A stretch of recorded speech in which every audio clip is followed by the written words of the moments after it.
C'est une image qui vaut 1000 mots. La passation de pouvoir entre le président sortant de la Communauté économique des États de l'Afrique centrale, CEEAC, et le président entrant de cette organisation sous-régionale, Ali Bongo Ondimba. Ce moment fort a marqué le travaux à Kinshasa de la 22e session de la conférence de chefs d'État et de gouvernement. Investi, le nouveau président de la communauté a, dans sa déclaration d'acceptation, rendu un vibrant hommage à son prédécesseur pour le travail remarquable accompli au cours de son mandat. Il entend par ailleurs apporter quelques innovations au cours de sa mandature.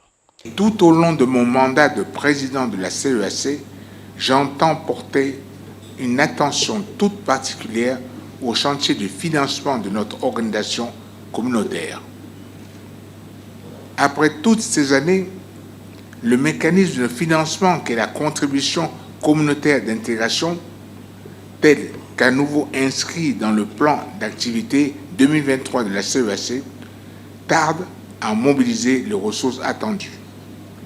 Un autre chantier est celui de la mise en œuvre de l'architecture de Yaoundé, afin de prévenir et de contribuer significativement à la lutte contre la piraterie et la criminalité maritime dans l'espace CEAC. J'entends également consacrer mon mandat à la consolidation de notre narratif communautaire sur la question de la préservation de la forêt.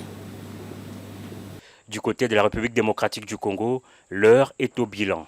Un bilan dressé dans un contexte de crise institutionnelle au Tchad et de l'agression de l'RDC par le Rwanda sous couvert du mouvement terroriste du M23, a fait observer le président sortant de la CEAC. Face à cette agression, la République démocratique du Congo s'est refusée d'être juge et partie au sein de notre communauté en sollicitant auprès de la conférence de la CEAC l'application de l'article 99 alinéa 2 du traité révisé qui prévoit la suspension de la prise de parole et du droit de vote, la suspension de la participation aux activités de la communauté, le rejet de la présentation des candidatures aux postes statutaires, pour ne citer que ces sanctions. La question de l'agression de la RDC a été également évoquée dans le communiqué final de ces assises lu par le ministre congolais de l'intégration régionale.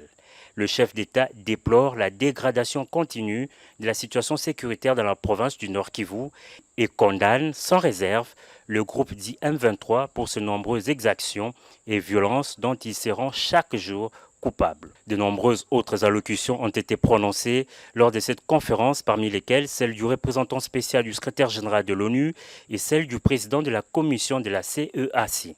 Dans une motion de remerciement, de fleurs ont été jetées au président de la RDC pour l'organisation réussie du sommet de Kinshasa.